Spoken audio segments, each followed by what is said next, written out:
तुझ्या अंगी धीर आहे, तुझ्या अंगी धीर आहे. माझ्या नामामुळं तू दुःख सोसले आहे, माझ्या नामामुळं तू दुःख सोसले आहे आणि तू खचून गेला नाही. तरी तू आपली पहिली प्रीती सोडली, तरी तू आपली पहिली प्रीती सोडली. याविषयी तुला दोष देणे मला प्राप्त आहे, म्हणून याविषयी मी तुला दोष देतो, कारण तू पहिली प्रीती सोडली आहे. म्हणून तू मोठं पदम पावला आहेस याची आठवण कर. पदम पावणे म्हणजे नाश होणे, वायास जाणे, लयास जाणे, म्हणजे परत बापाकडे जाणे, कमी पडणे. तू कुठून पतन पावला आहे त्याची आठवण कर व पश्चाताप करून आपली पहिली कृत्य कर.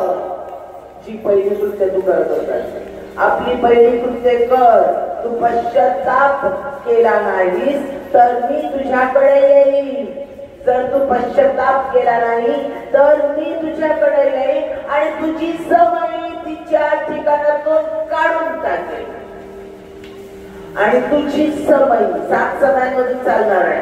7 मंडळांना दिलेलं आहे, त्याच्यातली एक मंडळी म्हणजे एक समय म्हणजे हे इफिस चर्च आहे. जर तू नाही म्हटला तर तुला त्याच जागेवर कान देऊ नाही का सगळ्यांनी, त्याच जागेवरून मी तुला काढून टाकले. धमकी दिली आहे परमेश्वरांना. तरी पण तुझ्यात एक आहे की तू निगलाईतांच्या कृत्यांचा द्वेष करतोस.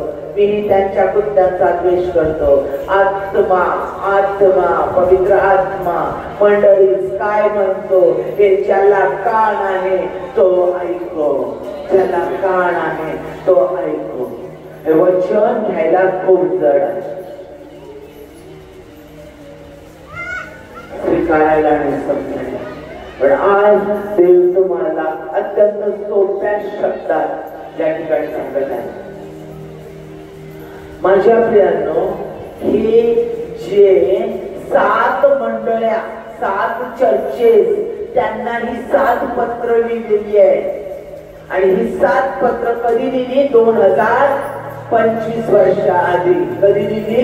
2025 वर्षापूर्वी हे लिहिलेली आहेत. या 7 मंडळांना लिहिलेली पत्र आहेत आणि पत्र अतिशय महत्वाची आहेत. त्या काळात, आजच्या काळात आणि पुढील काळात, मागील काळामध्ये 2025 आधी वर्षाआधी, 2025 वर्षाआधी, आज आणि अनेक येणाऱ्या वर्षांमध्ये ही वचनं लागू होतात. ही वचनं सदैव तेवढी राहणारी आहे, सदैव धगधगत राहणारी आहे आणि सतत प्रत्येक क्षणाला प्रत्येकासाठी, प्रत्येक मंडळीसाठी, प्रत्येक कुटुंबासाठी, प्रत्येक वैयक्तिक जीवनासाठी, माझ्यासाठी, तुमच्यासाठी ती लागू होतात. आणि म्हणून परमेश्वराने या ठिकाणी दिलेले आहे. आणि ह्याच्यातला एक एक शब्द अतिशय अतिशय मोलाचा आहे, अतिशय मोलाचा आहे. कारण हे खूप सामर्थ्यशाली प्रगतीकरण आहे. होणाऱ्या गोष्टी, घडत असलेल्या गोष्टींचं परमेश्वरानं रिव्हलेशन दिलेलं आहे, प्रगतीकरण दिलेलं आहे, गुढ गोष्टी त्यांनी उलगडून सांगितलेल्या आहे. प्रत्येक पत्रामध्ये परमेश्वराचे वेगवेगळे ऍट्रिब्यूट्स आहेत, म्हणजे त्याचे वैशिष्ट्य आहे, गुणधर्म आहे. तो काय आहे, तो कसा आहे, त्याचे गुणधर्म प्रत्येक 7 मंडळांमध्ये त्याचे गुणधर्म सांगतात. ते गुणधर्म येशू ख्रिस्ताने, तो कसा परमेश्वर आहे, काय आहे, त्याचं वैशिष्ट्य काय आहे, प्रत्येकाला पत्र लिहिताना आधी सांगितलेलं आहे.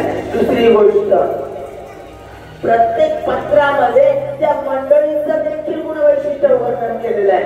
ती मंडळी कुठं चांगले, काय काय चांगलं काम करते ते देखील त्याच्यामध्ये सांगितलेलं आहे. तिचे स्ट्रेंथ काय आहे, बळकट मुद्दे काय आहेत, बळकट कार्य काय आहे ते देखील त्याच्यामध्ये सांगितलेलं आहे. काय चांगलं घडतं त्या मंडळीत, त्या चर्चमध्ये काय चांगल्या गोष्टी घडतात ते देखील त्याच्यात सांगितलेलं आहे. दुसरी गोष्ट म्हणजे त्याच्यामध्ये, तिसरी गोष्ट म्हणजे त्याच्यामध्ये मंडळीची दुर्बलता पण सांगितलेली आहे. विकनेस देखील स्पष्ट केलेले आहे. त्याच्यामध्ये दुर्बलता काय आहे, कमजोरी काय आहे ते देखील स्पष्ट केलेलं आहे की त्याच्यामध्ये उणिवा काय आहे चर्चमध्ये मंडळीमध्ये. पुढचं म्हणजे त्या मंडळीला चॅलेंजेस काय आहेत, म्हणजे काय काय सहन करावं लागतंय, कोणकोणत्या प्रसंगांना आणि संकटांना सामोरे जावं लागतं, काय काय चॅलेंज त्यांना देतो त्याचं पण वर्णन त्याच्यामध्ये दिलेलं आहे. आणि पुढचं म्हणजे या सगळ्या चॅलेंज कसे फेस करायचे आणि फेस केल्यानंतर तोंड दिल्यानंतर फाईट दिल्यानंतर परमेश्वराचे आशीर्वाद काय आहेत यांचंही वर्णन त्याच्यामध्ये केलेलं आहे. बघा काय काय गोष्टी सांगितलेल्या आहे, लक्षात ठेवायचं. परमेश्वराचे स्वतःचे ऍट्रिब्यूट, गुणधर्म, वैशिष्ट्य तो कसा काय आहे हे सांगितलेलं आहे. प्रत्येक 7 मंडळांना पत्र लिहिले, 7 मंडळांच्या बाबतीत आपण बघणार आहोत. फक्त इफिस मंडळीचं बघणार आहोत, इफिस मंडळीचं बघणार आहोत. आणि 7 मंडळांना देताना पत्र देताना पहिलं काय सांगितलेलं आहे, परमेश्वर कोण आहे, कसा आहे, त्याचं कार्य कसं आहे त्याचं वर्णन केलेलं आहे वैशिष्ट्याचं. दुसरं म्हणजे त्या मंडळी काय काय चांगली कामं करते, काय काय त्याचं कौतुक करायला पाहिजे ते केलेलं आहे. तिसरी गोष्ट म्हणजे त्यांच्यामध्ये काय काय दोष आहेत ते सांगितलेलं आहे. चौथी गोष्ट म्हणजे ते कोणकोणते प्रॉब्लेम, कोणकोणत्या समस्या, कोणकोणत्या संकटांना तोंड देत आहे ते सांगितलेलं आहे. आणि शेवटचं म्हणजे त्यांनी कशा पद्धतीने वागलं पाहिजे, त्यांनी कोणकोणते त्यांचे दोष किंवा कशा काढल्या पाहिजे त्याचं मार्गदर्शन परमेश्वराच्या आत्म्याच्या द्वारे. आणि मग त्याच्यामध्ये रेमेडी म्हणजे उपचार, की कशा पद्धतीने ह्याच्यावर या समस्यांवर उपचार कराल आणि कसे आशीर्वाद तुम्हाला मग मिळतील, मग तुमच्यासाठी देव काय करेल, कसा आशीर्वाद येईल याचं वर्णन केलेलं आहे. म्हणजे हे आम्हा प्रत्येकासाठी अतिशय महत्वाचं आहे, अतिशय महत्वाचं आहे माझ्या विचाराने. प्रत्येकाच्या जीवनामध्ये, प्रत्येकाच्या कुटुंबामध्ये आणि प्रत्येकाच्या चर्चमध्ये हे आमच्यासाठी अतिशय लागू आहे. माझ्या प्रियांनो, कोणतीच व्यक्ती परिपूर्ण नाही, परफेक्ट नाही. अगदी परफेक्ट एकदम परिपूर्ण आहे नाही, प्रत्येकात काही ना काहीतरी उणीव आहे. कोणतंच कुटुंब परिपूर्ण नाही, प्रत्येक कुटुंबात काही ना काहीतरी समस्या, काही ना काहीतरी खोट, काही ना काहीतरी प्रॉब्लेम आहे. तर कोणतंच चर्च परिपूर्ण नाही, प्रत्येक चर्च मध्ये काही ना काहीतरी खोट, काही ना काहीतरी दोष, काही ना काहीतरी प्रॉब्लेम आहे. प्रत्येक प्रेज अँड वर्शिप जी आहे त्या प्रेज अँड वर्शिपर्स मध्ये आराधना करणाऱ्यांमध्ये परफेक्शन नाही, ते परफेक्ट नाही, त्याच्यामध्ये कुठे ना कुठे दोष आहेच आहेत. आणि आमचा देव हे दोष दाखवतो, तो अक्युजर नाही, दोष लावणारा आणि टोचणी देणारा देव नाही. लक्षात घ्या. पण तो आमचे दोष हळूवारपणे दाखवतो. का? कसं माहितीये का? तुमच्या मुलांचं रिपोर्ट कार्ड येतं की नाही, परीक्षा देतात त्याचं प्रगती पुस्तक येतं ना, रिपोर्ट कार्ड येतं की नाही, मग त्याच्यात मार्क मिळतात. पेपर देतात ते लेकरं शाळेमध्ये जाऊन पेपर देतात, मग त्यांना मार्क मिळतात. 100 पैकी 50 मार्क मिळाले. 100 पैकी किती मार्क मिळाले? 50 मार्क. म्हणजे 50 मार्क मिळाले, 100 एकूण मार्क होते. एकूण मार्क किती होते? 100. तसे ते 50 मिळाले. म्हणजे 50 चांगलं केलं, 50 नाही आलं. कळलं? 100 पैकी 70 गुण मिळाले. 70 गुण मिळाले म्हणजे किती आलं? 70% आलं. 30% नाही आलं. 30% कमतरता आहे. 80% मिळाले. हो, 80% आलं, 80% समजलं आणि त्याच्यात 20% नाही आलं. ही कमतरता आहे. कळतंय? मग आमचा देव आम्हाला आमच्या उणीवा तशाच दाखवतो. तुमच्याकडे हे चांगलं आहे एवढं, अजून तुमच्यामध्ये ही कमतरता आहे. मग तुमचा देव परिपूर्णतेचा 100% देव आहे. तो एकमेव परिपूर्ण देव आहे, एकमेव असा देव आहे, तो परफेक्ट आहे. आणि तो त्याच्या लेकरांनी त्याला स्वीकारल्यानंतर तो त्यांच्या अंतःकरणात येतो. तो जर परफेक्ट आहे तर त्याच्या सारखे चांगले होणार की नाही? मग तो आम्हाला परफेक्शन कडे नेतो, परिपूर्णतेकडे नेतो, आम्हाला हळूहळू परिपूर्ण करतो. 100% त्याच्या सारखं बनवण्याचा प्रयत्न करतो. मग आमच्यात 50%, आमच्यात 30%, आमच्यात 20%, 10% याच्यात उणीवा आहे त्या हळूहळू हळूहळू तो काढून टाकतो. आणि ते काढून टाकण्यासाठी तो आम्हाला मार्गदर्शन पवित्र आत्म्याच्या द्वारे करतो आणि तो आम्हाला शिकवतो, दाखवतो आमचे दोष आणि त्याच्यामधून तो हळूहळू काढून टाकण्याचं सामर्थ्य देतो.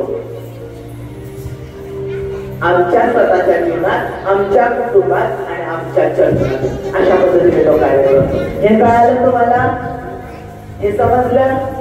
त्याच्यासाठी त्याने 7 मंडळांना पत्र लिहिली. आता त्यांनी 21 मंडळीला पत्र लिहिलेलं आहे आणि आज ते आमच्या चर्चसाठी आणि माझ्यासाठी आणि माझ्या कुटुंबासाठी म्हणून आलेलं आहे.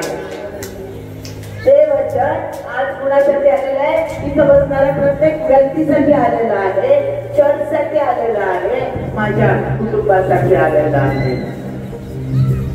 आता 21 करत आपण वाचलं. आता 21 दुसरा आपलं प्रकटीकरणाचा दुसरा अध्याय आपण वाचलेला आहे आणि त्याच्यामध्ये 21 या मंडळीला जे दिलेलं आहे परमेश्वरानं ते देखील आपण वाचलेलं आहे. त्याच्यामध्ये मेसेज देताना, संदेश देताना काय सांगितलेलं, देवाचं वर्णन कसं केलेलं आहे? तो 7 तारे धारण करणारा येशू ख्रिस्त कोण?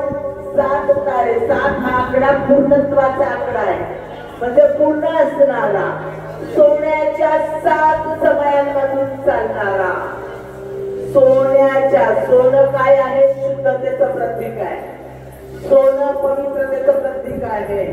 बाबांना कशी सोनं कसोटी केली जाते, अग्नीत टाकलं जातं, त्यातलं घाण आहे ते जळून जातं आणि प्युअर सोनं 24%. बाबांना कशी सोनं बाहेर येतं, बाबांना कशी सोनं तर पाहायलाच मिळत नाही.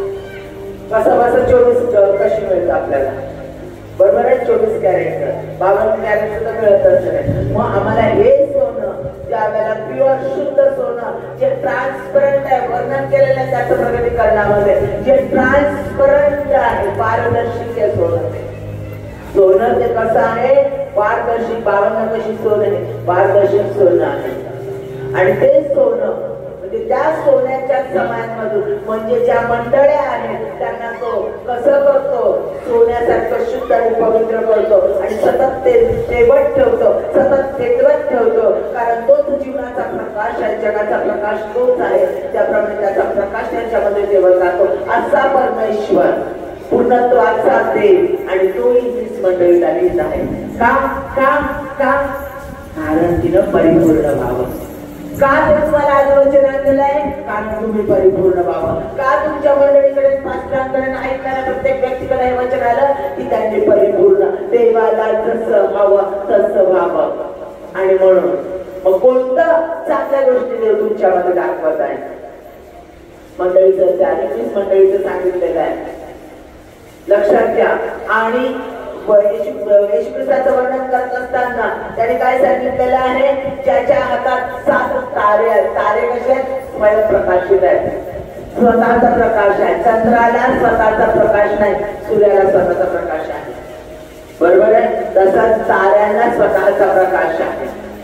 चंद्रावर सूर्याचा प्रकाश पडतो, तो परप्रकाशित आहे आणि म्हणून आपल्याला तो दिसतो प्रकाशित झालेला आणि त्याचा प्रकाश रिफ्लेक्ट केलेला, परावर्तित झालेला प्रकाश आमच्याकडे येतो. पण ताऱ्यांचा स्वतःचा प्रकाश आहे. आणि सपन्या याच्या अध्यायामध्ये लिहिलं, सपन्याच्या पुस्तकामध्ये लिहिलेलं आहे, लक्ष दिलं नाही का?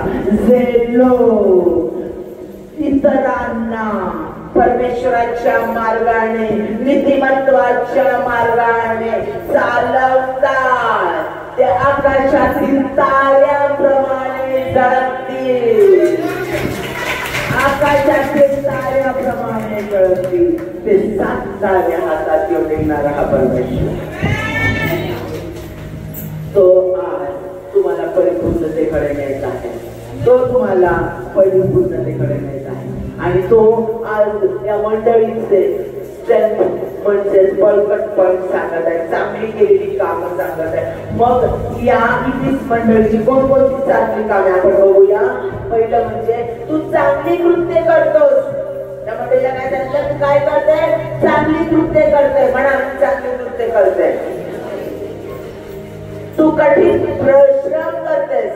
त्या मंडळीला तुम्ही काय करतात? कठीण परिश्रम करतात, धावतात इकडं तिकडं, कार्य करतात, चर्चसाठी, कुटुंबासाठी, घरासाठी, सगळीकडे धावतात, कष्ट करतात, चांगलं काम करतात, खोटं बोलणार नाही, पाप करणार नाही, कुणाचं चोरी सकाळी नाही, कुणाचं जबरदस्ती नाही, कुणाचं काही लुटणार नाही, कुणाला पायदळ तुडवणार नाही, कुणाच्या चुटक्या लावणार नाही. देवाचं भय आहे, चांगल्या गोष्टी करतात, पात्रापासून जे शिकलाय त्या पद्धतीने चर्च चालत आहे, कुटुंब चालवत आहे, सगळेजण त्या मार्गाने जात आहे. देवाचं भय आहे, नाही चांगली कृत्य केली पाहिजे. देवाची लेकरं त्याच्यासाठीच असणार, आंब्याच्या झाडाला आंबाच लागणार. म्हणून जे येशू ख्रिस्ताचे लेकर आहे तर ते येशू ख्रिस्तासाठीच फळं देणार. म्हणजे तुम्ही चांगली कृत्य करतात, दुसरं म्हणजे तुम्ही श्रम चांगले करतात, देवाच्या कार्यासाठी तुम्ही श्रम करतात. काही असू दे चर्चला येणार, काही असू दे आमचे शास्त्र भाग वाचणार, प्रार्थना करणार, मंडळामध्ये इकडे दुसरीकडे जाऊन सुवार्ता जाणार.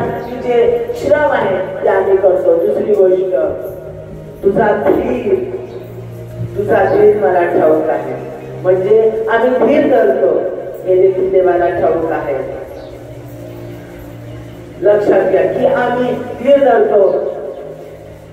चर्च मध्ये लोक, कुटुंबातले लोक, आमच्या जीवनात असणारे लोक, आम्ही प्रार्थना करतो ते बदलावे, दारूच्या व्यसनातून, वाईट गोष्टीतून, कर्जातून, समस्यातून बाहेर निघावे, वाईट स्वभावातून बाहेर निघावे. म्हणून आम्ही त्यांच्यासाठी प्रार्थना करतो, त्यांना देवाचं वचन सांगतो, त्यांना बदलायला कालावधी लागतो. त्या गोष्टीतून मिसरीचं व्यसन सुटायला, तंबाखूचं व्यसन सुटायला, स्मोकिंगचं, सिगारेटचं व्यसन सुटायला, बाकीच्या गोष्टी जायला, कर्जबाजारीपणातून बाहेर यायला काय लागतो? वेळ लागतो. प्रार्थना करत राहतो तर त्यांची ती हॅबिट असते पुन्हा त्या गोष्टी करायची, बाहेर निघाले परत त्या गोष्टी. म्हणून काय करतात? पास्टर त्यांना सोडून देतात का? आणि कुटुंबात अशा व्यक्तीला सोडतो का, टाकतो का? नाही, आम्ही त्यांच्याबद्दल धीर धरतो, प्रार्थना कळकळून करतो. नाही होऊ दे, सुटणार दारू, स्मोकिंग सुटणार नाही, वाईट कर्जातून बाहेर येणार, आजारातून बाहेर येणार. आम्ही धीर धरतो आणि प्रार्थनाची गाडीनं करतो आणि देव हे पाहतो, परमेश्वर हे पाहतो. आणि म्हणून तो म्हणतो की तुमचा धीर मला ठाऊक आहे. म्हणजे चांगलं कृत्य केलेले त्याला ठाऊक आहे. तुम्ही केलेले कष्ट घरासाठी, कुटुंबासाठी, चर्चसाठी, पास्तांची धडपड, सगळं देवाचं कार्य, सुवार्ता पुढे नेण्याचं सगळे जे श्रम आहेत, जे धडपड आहे, जे कष्ट आहेत ते मला माहिती आहे. लबाडलो डोळते, जे बंधू आहेत, जे लबाड आहेत, ते दुष्कर्म करणारे आहेत, त्यांना तू ओळखते हे मला ठाऊक आहे. म्हणजे जे अनेक खोटे संदेष्टे, अनेक खोटं कृत्य करणारे लोक आहेत त्यांना तू ओळखते. आणि दुसरी गोष्ट, परमेश्वराच्या नावासाठी तू दुःख सहन केलेलं आहे. मंडळीला सांगतं तू दुःख सहन केलं माझ्या नावासाठी, हेही मला माहित आहे. आणि तू खचून गेला नाही हे मला माहित आहे. हे सगळे चांगली कृत्य, चांगल्या गोष्टी वैयक्तिक जीवनात, चर्चच्या जीवनात ज्या केल्या जातात ते परमेश्वर सांगतो मला माहित आहे. त्याने त्याचं वर्णन केलंय. म्हणजे त्याने काय केलं? त्याचं कौतुक केलेलं आहे, प्रशंसा केलेली आहे की हे गोष्टी तू करतोय, मी मान्य करते. जे चांगलं ते तुम्ही घरात करत आहात, स्वतःच्या जीवनात करत आहात, कुटुंबात करत आहात, हे मला माहित आहे, हे मला माहिती आहे. लबाड लोक त्यांना ओळखणं अत्यंत गरजेचं आहे आजच्या जगामध्ये. लक्षात घ्या, आमच्या वैयक्तिक जीवनाला फसवणारे लोक, आमच्या कुटुंबाला फसवणारे लोक, आमच्या चर्चला फसवणारे लोक, लबाड जे लोक आहेत त्यांना आम्ही ओळखलंच पाहिजे. कारण भोळे पुढे जातात आणि हानी पावतात.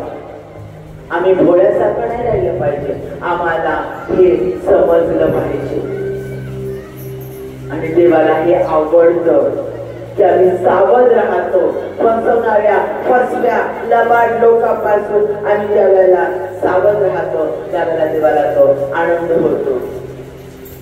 आणि परमेश्वर माझ्या नावामुळे तू दुःख सोसले आहे. आता कसं? देवाच्या नावामुळे दुःख सोसले आहे. कशा पद्धतीने टोचलंय आम्ही, आम्हालाच माहिती नाही. ऐका, प्रार्थना करायला लागलो, वचन वाचायला लागलो, मंदिरात जायला लागलो, देवाचं कार्य करायला लागलो, आत्मे जिंकायला लागलो, प्रथम वाटली, प्रार्थना वाटली, उपास वाटलं, नागसूर स्तवन करायला लागलो, वाचनाचं तिकडं, वाचनाचं तिकडं, देवाचं कार्य करतोय, मंडळी वाढवतं, रात्र दिवस उपास चालल्या, प्रार्थना चालल्या, घरामध्ये गेली त्याला देवाचं नाव सांगत आहे. आधीपासून ओळखणारे लोक ते काय म्हणतात, कानावर येतं, अगं बाई फॉरेन सर्व्हिस झाली की फॉरेन सर्व्हिस झाला. आम्हाला माहितीये आधी तो पास्टर काय करत होता, आम्हाला माहिती त्याची बायको आधी काय करत होते, आम्हाला माहिती ते कसे वागत होते, आम्हाला माहिती त्यांनी काय काय केलं. काय प्रार्थनेला पास्टरांची पळता दोघांवर आलायचं पास्टरांच्या पाठीवर जातात, काय जातात, काय प्रार्थना करतात. त्याने कधी असं केलं होतं, त्याने तसं केलं होतं, अगं त्यांच्या पोलीचं असं झालं तर त्यांच्या पोराचं असं झालं होतं, त्यांच्या बहिणीचं असं होतं, त्यांची खानदान तशी होती, त्यांची खानदान तशी होती. आणि काय प्रार्थना वाढल्या त्यांच्या, आणि काय जेवण चाललाय त्यांचा, काय थोड्या दिवसात मग परत बघा कसे काढतात, कसे वागतात, काय दाखवतात धार्मिकता, काय दाखवतात, काय यांना त्यांना चर्चमध्ये देतात, काय देवाचं कार्य करत असते, आणि काय म्हणे पुढे असंच कार्य करणार, तसंच कार्य करणार, काय म्हणे माझा मुलगा आणि त्यांची मुलगी देवाच्या कार्यासाठी कुठकडे जाणार, तिकडे जाणार, आणि इकडे तर वर्ष म्हणून राहणार, आणि एवढी संपत्ती राहणार जाईल.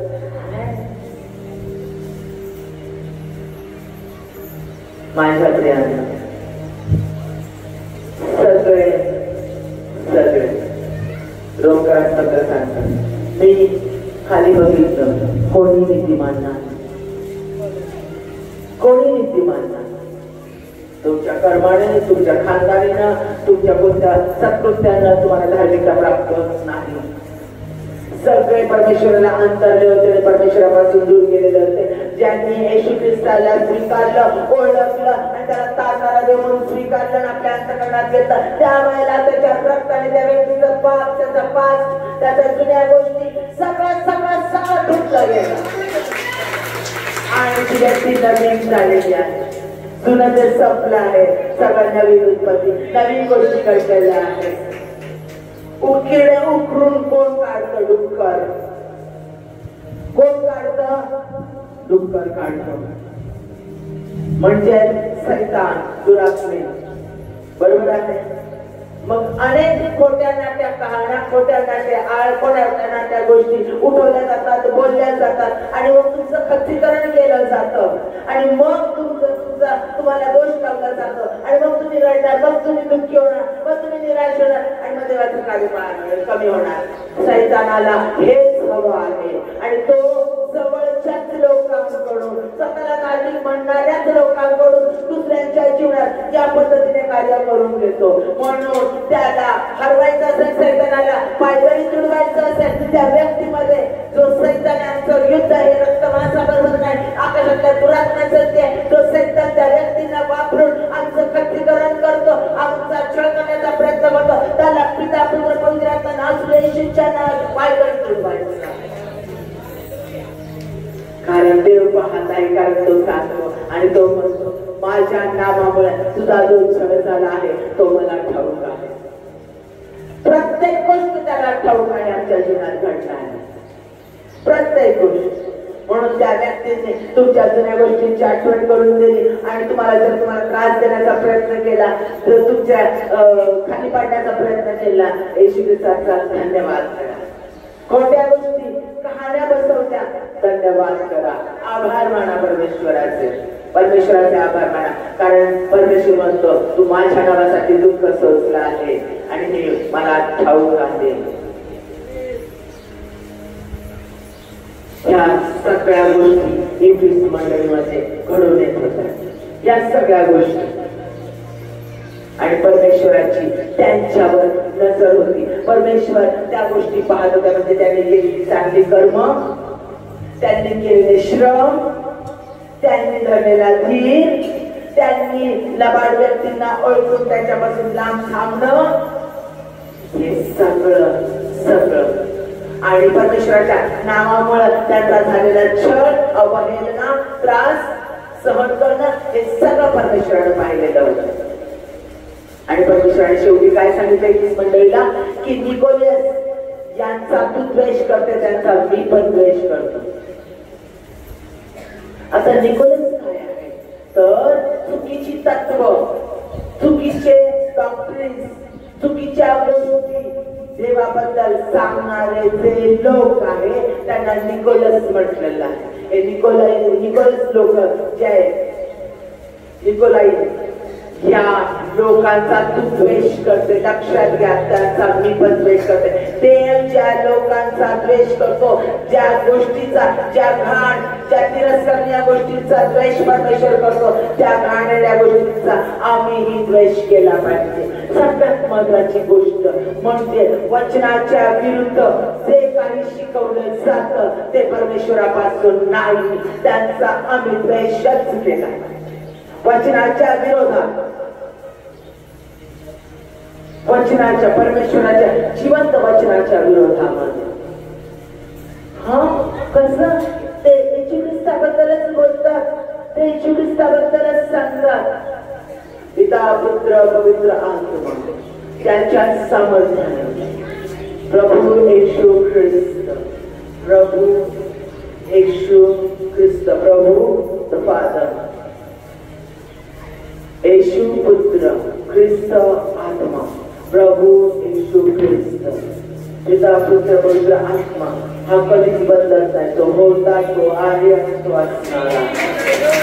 आणि त्याने जगाची निर्मिती केली आहे, तो आता मला चालवत आहे आणि त्याचा पवित्र आत्मा मला चालवत आहे. त्याच्या पुत्राने आम्हाला त्याच्या सत्य असणारा तुटलेला संबंध जोडून दिलेला आहे. आम्हाला आबा बाबा म्हणण्याचा अधिकार मिळालेला आहे. येशू ख्रिस्ताचं जे स्थान आहे, परमेश्वराचं जे स्थान आहे ते आम्हाला त्याने प्राप्त करून दिलेलं आहे. आम्ही परमेश्वर नाही, परमेश्वराचे पुत्र आणि कन्या आहोत. ते अधिकार, तो हक्क, ते स्थान, ती पवित्रता आम्हाला प्राप्त करून दिलेली आहे. या व्यतिरिक्त, बायबलच्या व्यतिरिक्त, पवित्र आत्म्याच्या व्यतिरिक्त लोक जे काही वचनामधून तुमच्याशी बोलतील ते स्वीकारू नका. लक्षात घ्या, सैतानाचं बायबल पाठ आहे. त्याने येशू ख्रिस्ताची परीक्षा वचनातून घेतली, पण येशू ख्रिस्ताने वचनाच्याच द्वारे त्याला उत्तर देऊन त्याला हरवलं, त्याला निघून गेला. लक्षात घ्या, आम्हाला तेच करायचं आहे.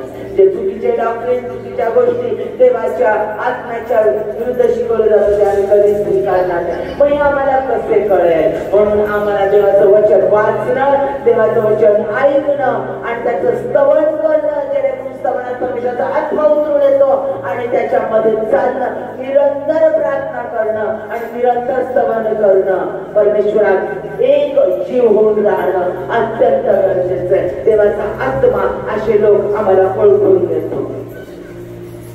त्यांच्या सारख्यात आम्ही कधीच आनंद आणि शांती पावत नाही. आपोआप रेसलेस होतो, आपोआप आम्हाला ते नकोसं होतं, कारण ते देवापासून नाही. ते चुकीचं शिक्षण देतात, त्यांचा परमेश्वराला वीट आहे. पहिले थेसलोनिकरास पत्राचा 5वा अध्याय 21 वचन सांगितलंय, सर्व गोष्टींची पारख कर, सर्व गोष्टींची पारख कर.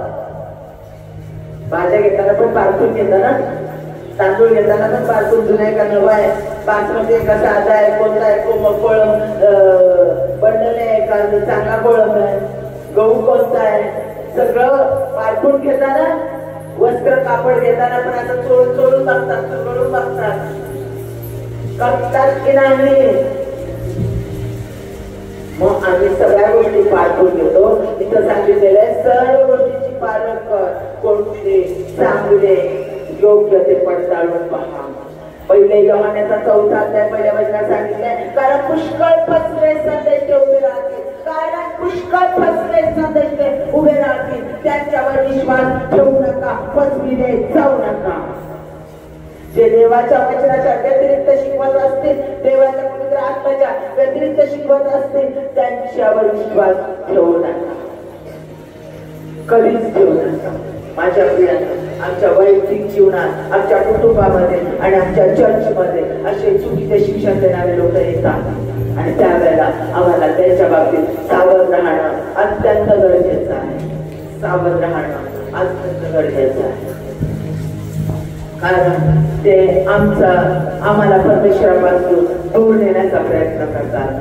सतत आणि सतत आत्म्याच्या प्रेरणेने चाला, पवित्र आत्म्याच्या प्रेरणेने चाला. ज्यावेळेला आम्हाला पास्टर म्हणतात चर्चमध्ये या, परमेश्वराची सहभागिता गरजेची आहे, त्याने सहभागितेसाठी तुम्ही एकत्र येतात, त्याला देवाचं सामर्थ्य तुमच्या वर्षीमध्ये उतरून येतं आणि तो पवित्र आत्मा आम्हाला चालवतो. आम्ही जिथं जिथं जाऊ तिथं तिथं त्याचा पवित्र आत्मा आम्हाला चालवतो. कारण आमची त्याच्या विश्वासामध्ये वाढ होते. आमची त्याच्या विश्वासामध्ये वाढ होते. ह्या सगळ्यात चांगल्या गोष्टी सांगितल्या. ह्या सगळ्यात चांगल्या गोष्टी माझ्या प्रियांनो, एवढं चांगलं प्रकारे मी हे करते ते करते. परमेश्वराला सगळं माहिती आहे. पास्टर लोक कष्ट करतात, इकडे जा तिकडे जा, हे कष्ट कर, ह्याच्यासाठी आत्मासाठी त्या आत्मासाठी प्रार्थना कर, अपमान सहन कर, त्रास सहन कर, निंदा सहन कर. हे सगळं परमेश्वराला माहिती आहे. तुम्ही कोणत्या निंदेला तोंड देतात, कोण तुमच्याबद्दल किती वाईट बोलतं, काय तुम्ही सहन करतात, कोणत्या परिस्थितीतून जातात, सगळं देवाला माहिती आहे. म्हणून तुमच्या आयुष्यात बुद्धीत मोजून ठेवलेले आहेत. सगळं तुमची चांगली चुकते सगळं परमेश्वराला माहिती आहे. पण एक गोष्ट त्याने सांगितली अत्यंत महत्वाचे, लक्षात देऊन ऐका, कान देऊन ऐका. पण तू आपली पहिली प्रीती सोडलेली आहे. देवाचा आत्मा सांगत आहे, तू आपली पहिली प्रीती सोडलेली आहे. परमेश्वर सांगत आहे, इफिसकराच्या मंडळी सांगत आहेत, आज या मंडळीला सांगत आहे, आज मला सांगत आहे, आज तुम्हाला सांगत आहे, आमच्या कुटुंबियांना सांगत आहे, तू पहिली प्रीती सोडली आहे. कसं काय? चर्चला जाते मी, बायबल वाचते मी, स्तवन करते मी, प्रार्थनेला जाते मी, पास्टरसाठी आम्ही इकडे तिकडे जातो. पास्टरही म्हणतात की आम्ही जातोय, चर्च वाढवत आहे, हे कार्य ते कार्य सगळं करत आहोत, जात आहोत. आणि तरीही देवाचा आत्मा ऐकणाऱ्या प्रत्येक व्यक्तीला, जे जे ऐकत आहे, ज्यांच्या कानावर वचन जात आहे, त्या प्रत्येक व्यक्तीला देवाचा आत्मा सांगत आहे, तू पहिली आपली पहिली प्रीती सोडली आहे. या बाबत तुला दोष देणे माझ्याकडे आहे. या बाबतीत तुला दोष देतात, या बाबतीत तुला दोष देतात. तू पहिली प्रीती सोडलेली आहे. माझ्या प्रियांनो, परमेश्वरानं आधी आपल्यावर प्रेम केलं. येशू ख्रिस्तानं, परमेश्वरानं या यावेनं पहिल्या प्रथम आपल्यावर प्रेम केलं. आधी आपण त्याच्यावर नाही केला. मानवाला त्यानं निर्माण केलं, आदामानं पाप केलं, परमेश्वरापासून दुरावला गेला, परमेश्वराने त्याच्यावर प्रीती केली आणि म्हणून येशू ख्रिस्ताला आमच्यासाठी पाठवलं, जेणेकरून आमच्या पाठवासाठी तो प्रार्थी तिसऱ्या दिवशी परत मृत्यूंजय ख्रिस्त पुनरुत्थित परमेश्वर विजय देव परत उठविला जाईल आणि त्याची धार्मिकता आम्हाला प्राप्त होईल, त्याचं स्थान आम्हाला प्राप्त होईल. जे जे लोक त्याच्यावर विश्वास ठेवतील त्यांच्यामध्ये येशू ख्रिस्ताचा आत्मा येईल आणि त्याच्यामध्ये पावित्र्य प्राप्त होईल. स्वतःच्या एक पुत्राला दिलं, योहान 3:16. त्याने जगावर एवढी प्रेम केली की त्याने आपल्या एक पुत्राला दिलं, यासाठी की जो कोणी त्यावर विश्वास ठेवतो त्यास तारण प्राप्ती होते आणि त्याचा नाश होतो, तर त्याला तारण प्राप्ती व्हावी. माझ्या प्रियाने सार्वकालिक जीवन त्याला प्राप्त व्हावं. कायमचं जीवन परमेश्वराचं तिची सहभागिता कायम. ज्यावेळेला आम्ही येशू ख्रिस्ताला स्वीकारतो, तो आमच्या अंतःकरणात येतो, तिथूनच आमचं सार्वकालिक जीवन सुरू होतं, तिथूनच आमचं अनंत जीवन सुरू होतं. आणि तो म्हणतो पहिली प्रीती तू सोडली आहे. तुला सगळं दिलं, मी सगळं दिलं, पहिली प्रीती सोडली आहे. माझ्या प्रियांनो, आपण असे शब्द कुटुंबात नेहमी ऐकतो. बायको नवऱ्याला म्हणते, नवरा बायकोला म्हणतो, काय होतं माझ्यावर ना पहिल्यासारखं प्रेमच नाही करायचं. अनुभवी आहेत ना, आहेत नाही तर पहिल्यासारखं नाही राहिलं आता माझं प्रेम, त्यावेळेस यांचं प्रेम माझ्यावर, तुमचं माझ्यावर पहिल्यासारखं प्रेम नाही राहिलं. तुम्ही माझ्यावर आता कसे प्रेम करायचे तसे प्रेम नाही करायचे. आणि तो तिला म्हणतो, तू कशी पहिलं माझ्यावर प्रीती करायची ना तशी नाही प्रीती कर. पहिल्यासारखी तू नाही राहिली. पहिलं काय तुझ्या भाजीला चव होती, काय घर ठेवायचीस तू, काय मी आले की नसतं माझ्यासाठी वेळी तुझी कधी मी दिसत तिकडून तिकडून डबळून बघायची. माझ्या आईच्या आडून माझ्याकडे तुझं लक्ष असायचं. वय जरी झालं तरी आठवतं ना.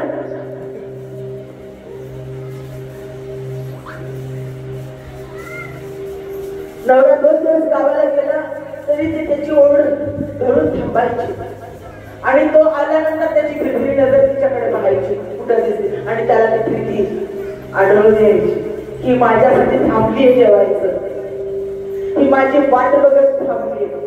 आणि 10 वर्ष गेले, 5 वर्ष गेले आणि तो ती पहिल्यासारखी प्रीती नाही राहिली तुझी. ते तसं पहिल्यासारखं घर आवडणं नाही राहिलं, माझ्या आईवर पहिल्यासारखी प्रीती करणं नाही राहिलं, माझ्या आईची माझ्यासाठी काळजी घेणं नाही राहिलं, माझ्या वडिलांची माझ्यासाठी काळजी घेणं नाही राहिलं. तू कुरकुर करणारी झालीस, तू पहिल्यासारखी नाही राहिली. तू नुसतं तुझ्या आईकडे आणि तुझ्या घरच्यांकडे तुझ्या लोकांकडे घ्यायला नजर टाकायला लागली, त्याच्याकडे धावा करायला लागली. आणि मग ती म्हणते अहो तुमचं तरी कुठं माझ्यावर पहिल्यासारखं प्रेम राहिलंय, कुठं तरी तुम्ही माझी काळजी घेतात. पहिलं मला हे आणत्या छोटीशी गोष्ट घातला घात मला लपून चंपून माझ्यासाठी ठेवायचा, माझ्यासाठी 4 पैसे काढून ठेवायचा. कुठं राहिली तुमची तरी. लेकरांना आई वडील म्हणतात अरे तुझं पहिल्यासारखं प्रेम नाही राहिलं रे माझ्यावर. अगं बरी लग्न झालं तुझं प्रेम सगळं तुझ्या नवऱ्याकडे गेलं, पहिल्यासारखी प्रीती नाही राहिली, पहिल्यासारखं माझ्याकडे तुझा ओढा नाही राहिला. मित्र मैत्रिणीला म्हणतात, मित्र मित्रांना म्हणतात तुझी पहिल्यासारखी प्रीती नाही राहिली. खूप पहिले सुरुवातीला खूप भारी होतं, खूप भारी होतं, खूप छान होतं. आता ते सगळं तोच देव, त्यालाही हवंय तुमची पहिली प्रीती, त्यालाही हवंय. आणि म्हणून तो स्पष्ट प्रगटीकरणामध्ये अत्यंत महत्वाचा अध्याय येतो आणि त्याच्यामध्ये तो सांगतो प्रगटीकरणाचं पुस्तक अतिशय पवित्र मानलं जातं. तुम्हाला माहितीये त्याच्या एकाही शब्दामध्ये वाढ करणं का एक शब्द कमी करणं पाप आहे. त्याचं जीवनी पुस्तकातून नाव काढलं जाईल इतकं हे प्रगटीकरण आहे की जे वाचायला देखील वाचत असताना त्याचा कोणता अर्थ विपरीत करायचा नाही सांगितलेलं आहे, सावध राहा म्हणून सांगितलेलं आहे. आणि त्या प्रगटीकरणात एक एक शब्द अतिशय महत्वाचा, एक एक कणा अनुस्वार तिथं महत्वाचा आहे. आणि तिथं सांगितलेलं आहे तू तू तू पहिली प्रीती सोडली आहे, याबाबत तुला दोष देणे मला प्राप्त आहे.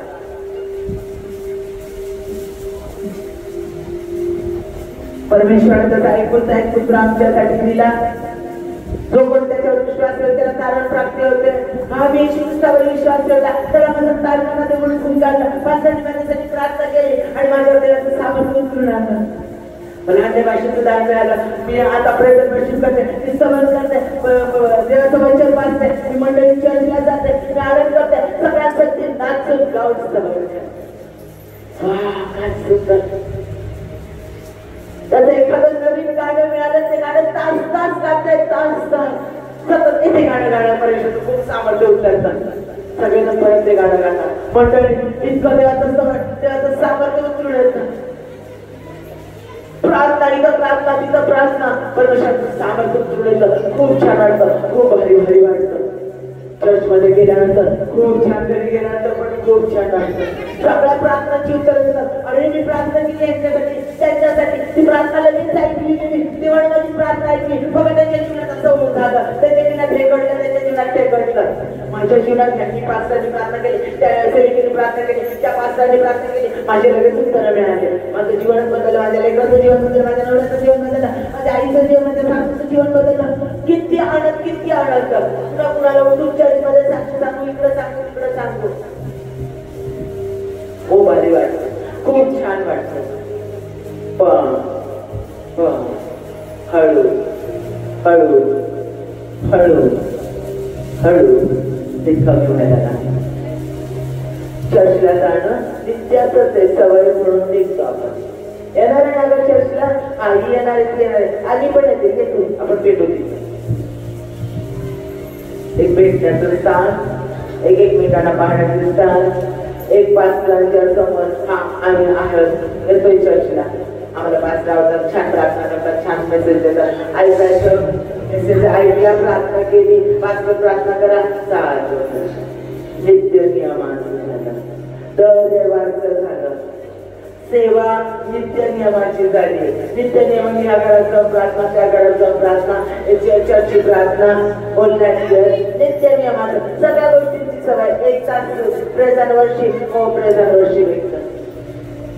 या पास्टरना बोलवलं, त्या पास्टरना नित्य नियमाचं झालं, होय गेला करतो, सवय झालेली आहे. आनंद केला, घरी जाऊन परत पुढचं वातावरण, कामाला जाणं, याचा बाकी नित्य नियमाच्या गोष्टी सुरू आहेत, त्याच्यामध्ये मी गुंतलेली आहे. आमच्या जीवनात एक प्रकारचा हळूहळू रटाळपणा येत गेला. रटाळपणा येत गेल्यानंतर हळूहळू आम्हाला हिचे दोष, त्यांचे दोष, त्याचे दोष, तिचे दोष चर्चमध्ये गेल्यानंतर दिसायला लागले. आता पहिल्यासाठी मी बोलत नाही माझ्याकडे. आता काही पास्टर माझ्याकडे पाहिजे तसं लक्ष देत नाही. नवीन नवीन लोकांकडे खूप लक्ष देतात. आता पास्टर नाही माझ्यासारखी पहिल्यासारखी प्रार्थना करत नाही. आमच्या घरी पहिल्यासारखे येत नाही, पहिल्यासारखं घरी प्रार्थना करत नाही. आता ना चर्च जरा बदलल्याचे, काही म्हणा पण तुम्ही. आता ते जरा नवीन लोक आलेत ना, नवीन लोकांकडे प्रार्थना करत जरा ते थोडंसं बदलल्यासारखं वाटतं. पास्टर खूपच बिझी झाले, इकडं तिकडं. आता त्याची लेकरं मोठी झाली, आता इकडे जातात, तिकडे जातात. आता जरा चर्चमध्ये एवढं पाहिजे तसं वाटत नाही. आज ना ते दुसरीकडून कुठेतरी आले होते ना, म्हणून जरा बरं वाटलं. पण नाही आपो आम्हाला एक दोष दिसायला लागला. भाई गो पास्टर त्या दिवशी कशी बोलले, अरे देवाचे सेवक कशी बोलले, ती देवाची सेविका कशी बोलली. अहो बाई ही बाई प्रार्थना करणारी माझी शेजारची, अहो चर्चमध्ये इतकी छान प्रार्थना करायची, तिच्या प्रार्थनेच ते देवामध्ये आले. आणि आज ती काय बोलली मला, आणि आज ती कशी वागली माझ्यासाठी. एक दोष दाखवायला लागतो एकमेकांचे, दुसऱ्यांच्या निंदा ऐकायला येतात. मग अनेक कहाण्या पास्टरांबद्दल, या पास्टरांबद्दल, त्या चर्चबद्दल यायला लागतात. मग आमच्यामध्ये एक प्रकारचा वृक्षपणा निर्माण होतो, रडावलेपणा निर्माण होतो. मग हळूहळू निंदा व्हायला सुरुवात होते. मग जशी निंदा व्हायला होते, कारण निंदा करणारा तो सैतान आहे. अगदीच दोष देणारा तो सैतान आहे, न्याय करणारा तो सैतान आहे. मग तो न्याय करणारा सैतान माझ्यामध्ये कार्य करायला लागतो. मी तर प्रार्थना करते, मी तर बायबल वाचते, मी तर लोकांसाठी प्रार्थना करते, कंटिन्यू निंदा.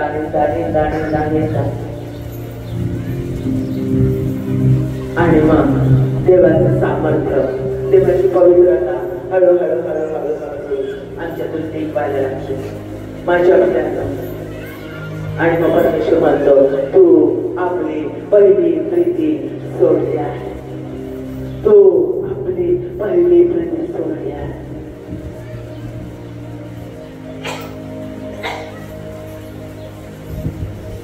देवाला काय हवंय, देवाला ते झेल हवंय, देवाला तो आवेश हवाय, देवाला तो आवेग हवा आहे. जो पती पत्नीला, जो आपल्या प्रियसीला, जो आई वडिलांना आपल्या लेकरांच्या बाबतीत, जे लेकरांना आपल्या आई वडिलांच्या बाबतीत पहिल्यासारखं प्रेम करणं हवंय. जे आधी सुरुवातीला जे प्रेम आहे, जो अपेक्षा आहे, जो कळवळ आहे, जे प्रेमाची ओढ आहे, जो आनंद आहे, तो हवा आहे परमेश्वराला. त्याला कोमट जीवन नाही, धगधगत जीवन हवं आहे, पेटलेलं जीवन हवं आहे. त्याला पहिल्यासारखी प्रीती हवी आहे. आवेशानं प्रेम करणारे, आवेशानं चर्चला येणारे.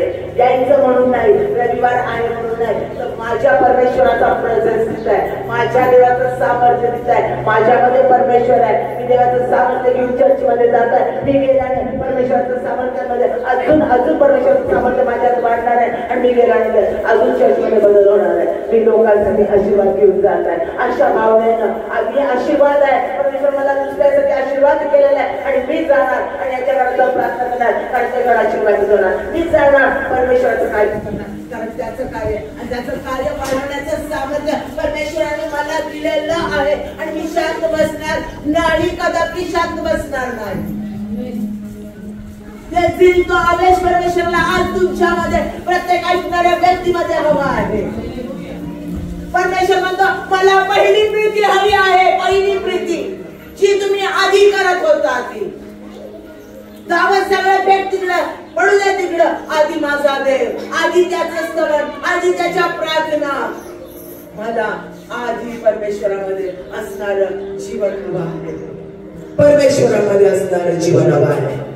आत्म्यानं पेटलेलं जीवन हवं आहे. परमेश्वराला तसं जीवन हवं आहे. तुमचं दगदगतं जीवन, पेटलेलं जीवन, त्याच्या सावधान भरलेलं जीवन, नुसतं त्याच आणि त्याच वेळ.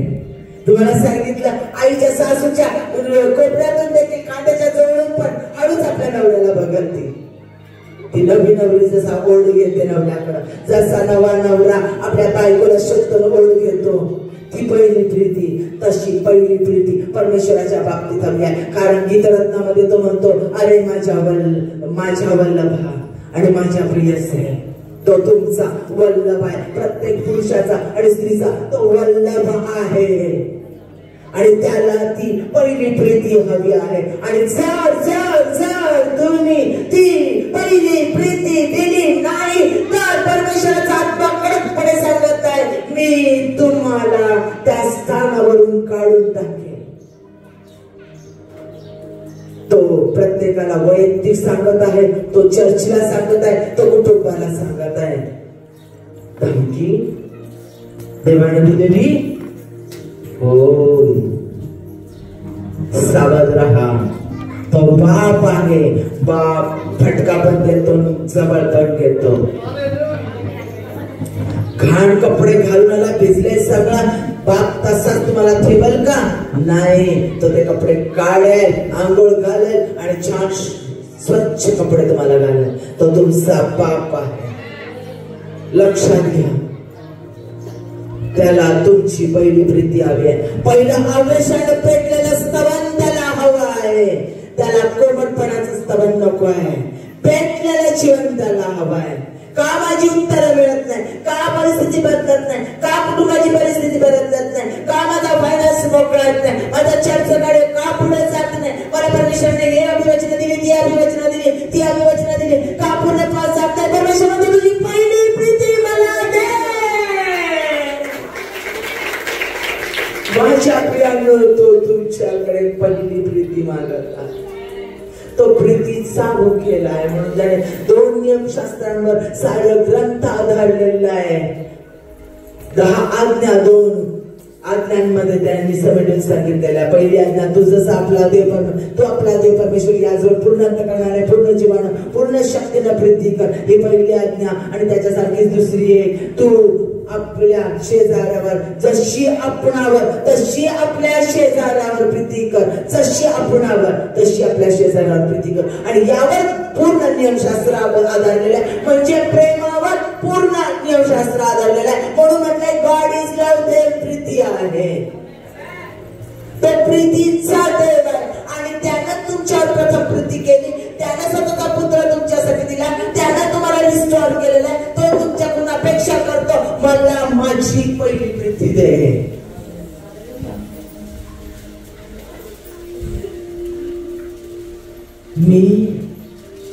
मला कोणी किंमतही देत नाही. माझं वय, मी एक स्त्री आहे, मी एक पुरुष आहे, माझ्याकडे कोणी लक्ष देत नाही. हाती घेतलेलं काम सिद्धी जात नाही. माझ्याकडून अपयश होतात, चुका होतात, हे होतं ते होतं. आणि तो यावे जगाचा निर्माण करता परमेश्वर तो म्हणतोय मला तुझी पहिली प्रीती हवी आहे. तो म्हणतोय मला परमेश्वर तुमच्याकडे दार ठोठावत आहे आणि तो म्हणतो मला तुझी पहिली प्रीती हवी आहे. कोमट जीवन नको आहे, अन्यथा मी तुला त्या जागेवरून काढून टाकेन. तो शाऊलाला परमेश्वरानं अनॉइंट केलेलं होतं, इस्रायलचा राजा म्हणून उभं केलेलं होतं. तो अभिषिक्त होता, अभिषिक्त दास होता म्हणून दाविदाने त्याचा नाश केला नाही. पण त्याच्यामध्ये दाविदाबद्दल तिरस्कार निर्माण झाला. दाविदाचा नाश करण्यास तो टपला. परमेश्वराने त्या शाऊलाचं पहिलं जो जीवन होतं ते बदललं आणि तो वेगळा होत गेला. परमेश्वराने त्याच्यातून आपला आत्मा काढून घेतला आणि त्याचं स्थान दाविदाला दिला. त्यानं त्याचं स्थान दाविदाला दिला. लक्ष देऊन ऐका, कान देऊन ऐका, हे भयंकर आहे आणि हे सत्य आहे. जर तुम्ही तुमची पहिली प्रीती परमेश्वराला देत नसाल तर देव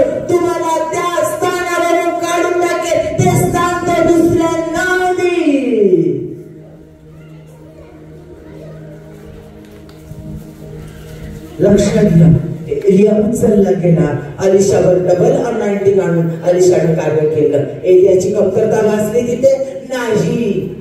शाऊलाला काढून टाकलं, दाविदाला राजा आणलं, शाऊलाची कमतरता भासली नाही. उलट दावीद अजून अधिक उत्तमपणे त्याने दावीदपुरी स्थापन केले, कार्य केलं. लक्षात घ्या, आज परमेश्वराने आम्हाला जे स्थान दिलेलं आहे, जे पावित्र्य दिलेलं आहे, जे त्याचं सामर्थ्य दिलेलं आहे, जी प्रीती आमच्यावर केलेली आहे, जे आम्हाला आशीर्वाद दिलेले आहे, माझ्या प्रियांनो त्याला तुमची पहिली प्रीती हवी आहे. आणि जर तुम्ही ती पहिली प्रीती देत नसाल, तो अवलेश ते पूर्ण अंतःकरणाने, पूर्ण मनाने वेळ होऊन त्याची प्रार्थना करणं, स्तवन करणं आणि चर्चला येणं, आनंदाने टाळ्या वाजून नाचून गाऊन त्याचं स्तवन करणं, हे जर आम्ही पहिल्यासारखं करत नसेल, तो पहिल्यासारखा आमच्या घरामध्ये, कुटुंबामध्ये फॅमिली प्रेयर पहिल्यासारख्या होत नसेल, बायबल वाचून प्रार्थना करून स्तवन करून जर आमच्या फॅमिली प्रेयर होत नसेल, परमेश्वर म्हणते मी तुला त्या सणातून काढून टाकेल. आणि ती जागा मी दुसऱ्याला करेन. माझ्या प्रिया, तुझी समय मी त्या ठिकाणातून काढून टाकेन. देवाने सांगितलेलं. आणि परमेश्वराचा आत्मा आज ऐकणाऱ्या प्रत्येक व्यक्तीसाठी बोलत आहे, प्रत्येकासाठी बोलत आहे. परमेश्वराला तुमची पहिली प्रीती हवी आहे. परत ते एकदा पेटलेलं जीवन हवं आहे. चर्चसाठी, प्रत्येक पास्टर लोकांसाठी, देवदेवाच्या सेवकांसाठी, प्रत्येक व्यक्तीसाठी, प्रत्येक घरातल्या पुरुष स्वामीसाठी परमेश्वर हे वचन देत आहे, मला तुझी पहिली प्रीती हवी आहे. कुटुंबामध्ये असणाऱ्या तुमच्या परमेश्वराच्या बाबतीतल्या जबाबदाऱ्या, कुटुंबाला प्रार्थनेत चालवणं, कुटुंबाला वचनात चालवणं, कुटुंबाला स्तवनात चालवणं, कुटुंबाला अधिक प्रार्थनेत देणं, आपल्या पत्नीला अधिक प्रार्थनेत देणं पुरुषाचं कर्तव्य आहे. स्त्रीने आपल्या कुटुंबाला देवाच्या वचनात रुजवणं आणि कंटिन्यू घरामध्ये स्तवन आणि प्रार्थना आणि आशेचे आणि विश्वासाचे शब्द बोलणं हे स्त्रीचं कर्तव्य आहे. कारण ती जे बोलते तेच घडतं. कारण आमच्या प्रत्येकाच्या मुखामध्ये जीवन आणि मृत्यूचं सामर्थ्य दिलेलं आहे. तुम्ही जे बोला ते तुमच्या जीवनात घडेल. तिनं तिचं काम आपलं येशू ख्रिस्ताचं वचन पेरणं, विश्वासाचं करणं, वाढवणं, परमेश्वरामध्ये चालवणं हे तिचं काम तिनं अवश्यानं केलं पाहिजे. या समस्या, त्या समस्या, त्या चिंता, त्या काळज्या, हे संकट, ते संकट, याची निंदा, त्याची निंदा, याचा त्रास, त्याचा त्रास, त्या फेकून कचऱ्याच्या डब्यात ते वाढत राहतं, ते चालूच राहतं. याला काही किंमत नाही. त्या गोष्टीचा न्याय परमेश्वर करेल. ते परमेश्वर पाळून घेईल. ते तुमचं काम नाही आहे. ते युद्ध परमेश्वराचं. तो म्हणतो युद्ध मी लढेल आणि तुझ्या शत्रूला मी त्यांचं रक्त मांस खावायच लावेल. तू मात्र पहिली प्रीती दे. तू मात्र पहिली प्रीती दे. तुझ्या काय समस्या, काय आजार ते मी डील कर. मी जवळ राहा, मी आरोग्य देणार आहे, मी पुरवठा मंत्री, मी तुझ्या सगळ्या गरजांची पूर्तता करेल. तू मात्र फक्त पहिली प्रीती दे. परमेश्वराला तुमची पहिली प्रीती हवी आहे. ज्या प्रीतीमध्ये कोणतीच अपेक्षा नसते, निस्वार्थी प्रीती असते. कोणतीच अपेक्षा नसते, फक्त तू माझा आणि मी तुझी. परमेश्वर तू माझा आणि मी तुझी. परमेश्वर तू माझा आणि मी तुझा. मी तुझा आहे, पूर्णपणे तुझा आहे. तुझ्याशिवाय काय नाही. मनी ध्यानी सर्वव्यापी परमेश्वर, फक्त परमेश्वर. माझा देव, माझ्या विचारामध्ये, माझ्या नजरेमध्ये सिर्फ तू ही तू, तू ही तू, तू ही तू. तेरे सिवा कोई भी नहीं. माझ्या नजरेत तू, माझ्या शब्दात तू, माझ्या ओठावर तू, माझ्या स्पर्शात तू. ईश्वर फक्त तू आणि तू, तू आणि तू. जेवायला हे प्रेम परमेश्वराला हवं आहे. हे पेटलेले जीवन तो मागत आहे. हे आज माझ्या प्रेझ वर्शिप मध्ये आहे का? मी जेव्हा स्तवन करते त्यावेळेला ती पहिल्यासारखी प्रेझ वर्शिप आहे का? मी स्तवन करते त्यावेळेला पहिल्यासारखं बायबल वाचते त्यावेळेला पहिल्यासारखं आवेशाने माझं बायबल वाचन आहे का? एक एक वचन जाणून घेणं, क्रिस्ताला जाणून घेणं आणि ते अंतःकरणात साठवणं आणि ते वचन घेऊन प्रार्थना करणं हे माझं पहिल्याचं जीवन आज आहे का? नसेल तर आज जागं व्हा. कारण परमेश्वर सांगत आहे, माझ्या प्रियांनो, परमेश्वराला आमची गरज नाही, आम्हाला परमेश्वराची गरज आहे.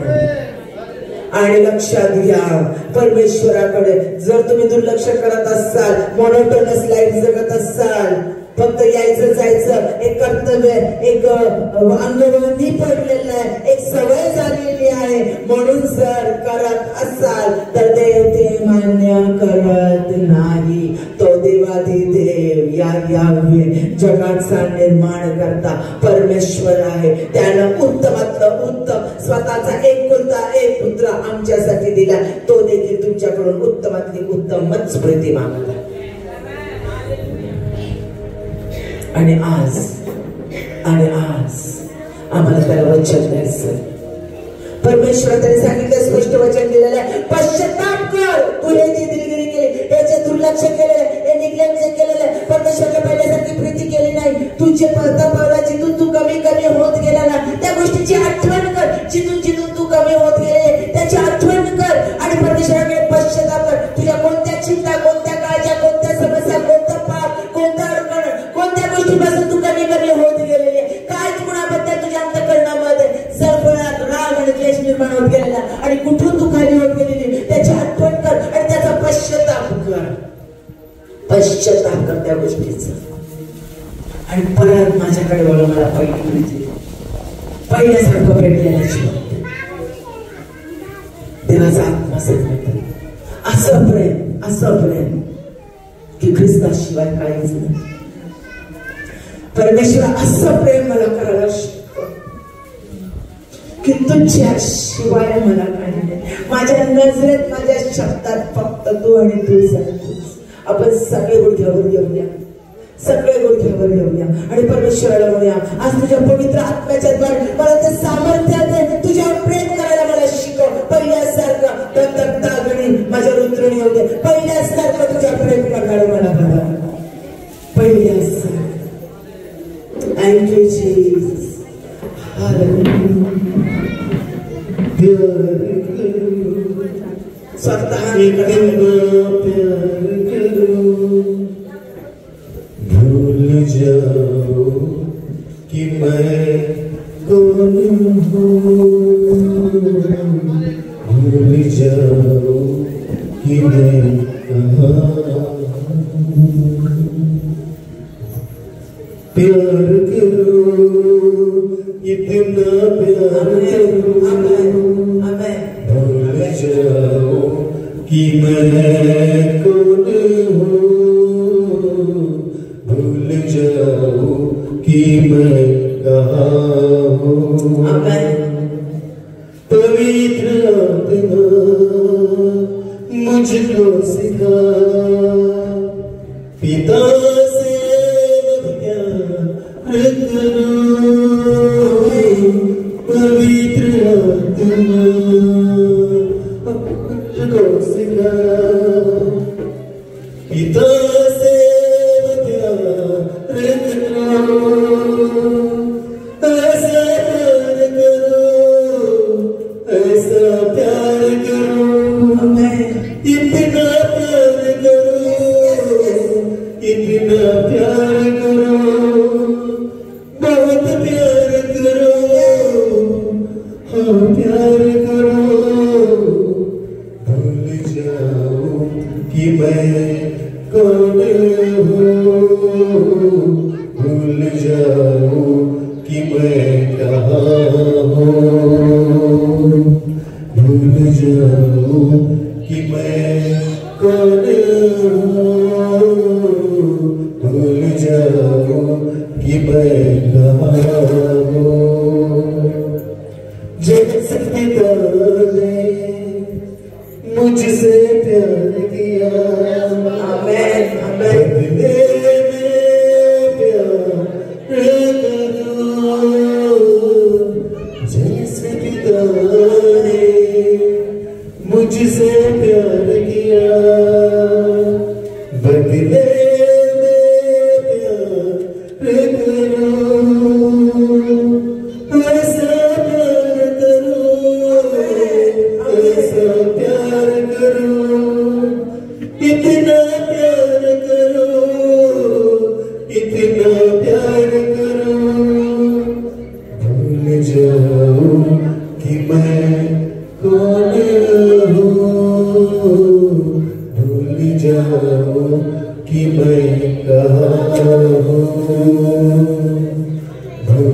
जाऊं कि मैं कौन हूँ, भूल जाऊं कि मैं कहाँ हूँ। Thank you, Lord. Thank you, Jesus. आज परमेश्वर ते प्रेम तुमच्याकडे मागत आहे.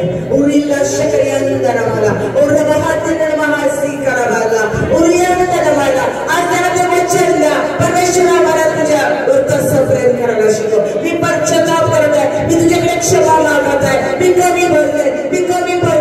मी पाहिजे तसं प्रेम तुझ्यावर केलं नाही. मी परत कमी पडले. परमेश्वरा मला हे तुझ्या हातात घे. माझं सर्वस्व मी तुझ्या हातात देत आहे. मला तूच सर्व आणि तुझ्या आत्म्यानं भर. मागा परमेश्वराकडे, स्वतः मागा प्रियानं, रडून त्याच्याकडे मागा.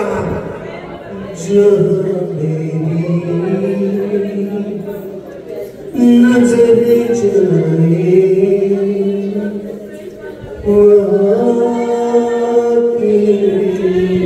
असं मला कर. जो मेरी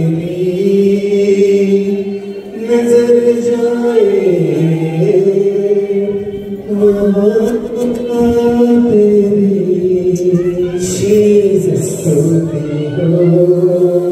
सदैव तुझी स्तुती करणार. सारी दुनिया रखवा सारी दुनिया रखवा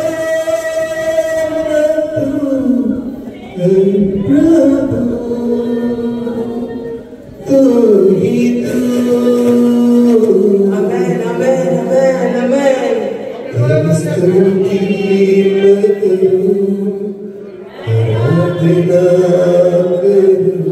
परत ती स्तुती, परत ती आराधना आज्ञानं भेटलेली सर्वस्व देव. तेरी स्तुति मैं करूं, आराधना करूं दिल से, दिल से. सारी दुनिया का रखवाला तू, सारी दुनिया का रखवाला तू. आमेन, आमेन. तू ही तू.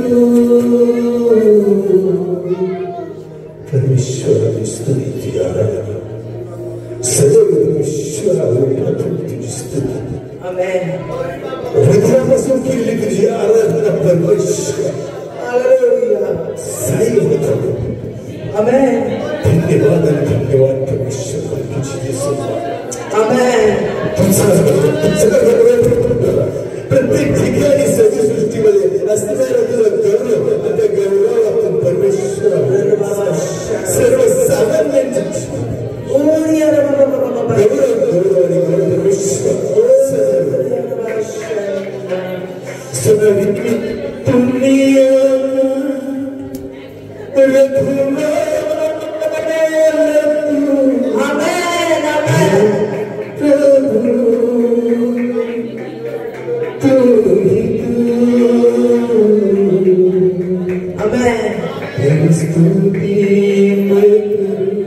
त्या परमेश्वराची स्तुती जगाचा निर्माण दिल से, पूर्ण मनाने. दिल से. हृदयापासून परमेश्वराची स्तुती तुझी आराधना. Amen, amen, amen. Hallelujah, Jesus. Hallelujah. ओरिंदा रा रा रा ईश्वर. ओरिंदा माया नरवा हल्ला. ओरिंदा मा. ओरिंदा रा यंदरवा. ओधरवा शंदरवा.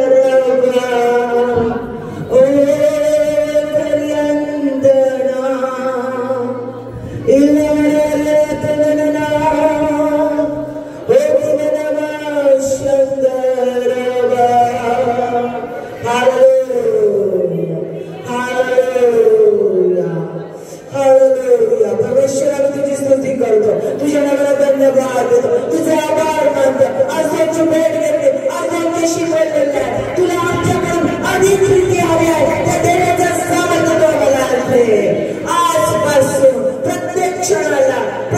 क्षणाला अधिक जीवनाच्या शेवटच्या क्षणापर्यंत आम्हाला तुझ्यात वाढवत आम्हाला कधीच कमी पडू देऊ नकोस. आम्हाला सदैव सतर्क आणि जागृत ठेव की आम्ही सदैव तुझ्यासाठी पेटलेलं असावं, तुझ्या सामर्थ्यानं भरलेलं असावं. आमची